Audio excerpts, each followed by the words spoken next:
What a Wild Spirit Brings by Lil, Chapter 32. You've been snoozing a long time. As long as I didn't miss a meal, eh, Tick? Lil replied, laughing.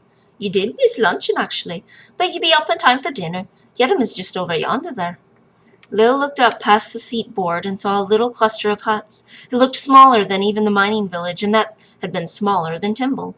The hovels were made out of boulders and tiles. Smoke rose from each of the two chimneys on each one, and there was a short little fence made out of woven dried brush, holding tiny goats and shaggy sheep. Children were running after huge, scruffy dogs, and women were gathering the last vegetables of the day from simple gardens surrounded by more fences. Men were walking down from the mountain, some with game over their shoulders, one with a recovered sheep instead. There wasn't a single horse or cow that she could see, nor a field, much different than the farming town she had grown up in.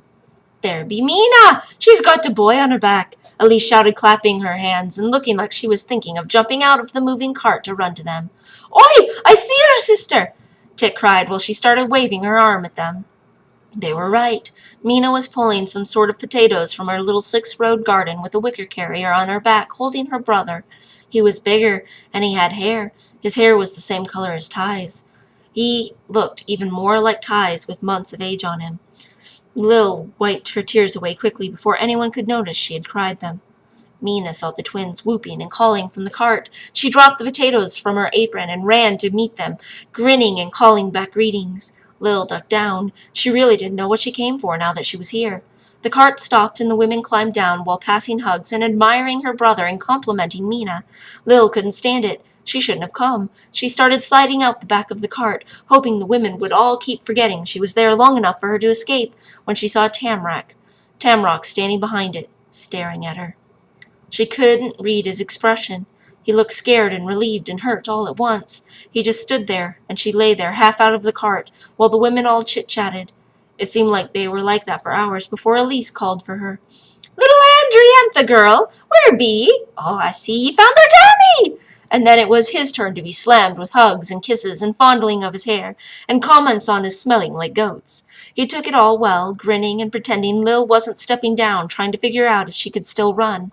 He was acting for their sakes, but Lil could feel his glances in her direction. They held her firmly in place. Oh! Mina cried, horrified. Lil turned to face her. Even the twins were silent now. The only sound at all was the wind blowing through the mountains, sending chills over chills in that mother's gaze. Lil knew in that instant she could never steal him away from her. Mina's arms were behind her, around the baby, and she looked terrified and ready to fight. I don't know why I came, but I'm not here to take him. Mina's arms came away and she smiled welcomingly, as if the forethought moment it had never happened. She walked up solidly and almost picked Lil up in a warm embrace. Lil didn't know what to think. Tamrock and his grandmothers remained where they were, but they did start breathing, looking relieved.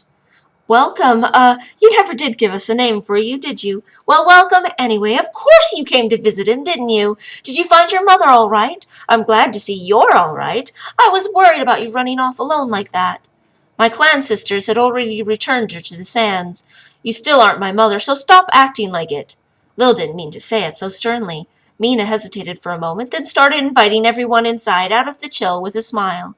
She and Tick started talking about dinner, and the man stepped in next to Elise, talking about when he would come back to fetch them. I'm sure your mother was quite the woman. You are, so she must have been. But Mina is quite the woman herself, girl. Lil turned to face Tamrock. Light, the man really did seem to be made of rock, chiseled hard like the crags of the mountains where he lived in a body and muscle, but his eyes were gentle and even sad. He pulled his cloak off and put it over Lil's shoulders, mumbling something about knowing Entha weren't used to cold weather, and started for the hut the others had gone into. She realized he was giving her the option. She could run if she wanted to, or she was welcome to come inside. Her choice. The man who owned the draft horse and cart came out to take care of his animal. Some of the other villagers were eyeing her, trying to figure out what kind of person she was. She looked over her shoulder at the path out of here, winding down the mountain, so enticing, and then walked into the hut. She had to. She had come all this way, and it had to be done. It didn't matter if it was awkward. She had to learn to love her brother. Inside, everyone was busy. Tamrock was throwing down chairs from an upstairs room to his wife. Elise was holding the baby, and Tick was chopping onions. Oi, you be right precious! I'm so glad you came to visit. I know your son will be worried about you not being in his sight, but I would never wish my son to go without seeing his dear Grammys, Mina said, while setting down a chair near a little wooden table. "Ya have any snips, Mina?" Tick asked while stirring a pot over the fire.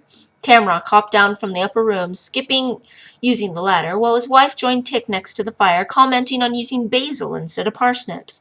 Elise was bouncing the babe on her knees, and he was smiling. Tamrock looked pleased that Lil had come in, but she didn't know what to do with herself. She felt out of place. They were all a happy family, knowing their purpose as individuals to contribute to the whole.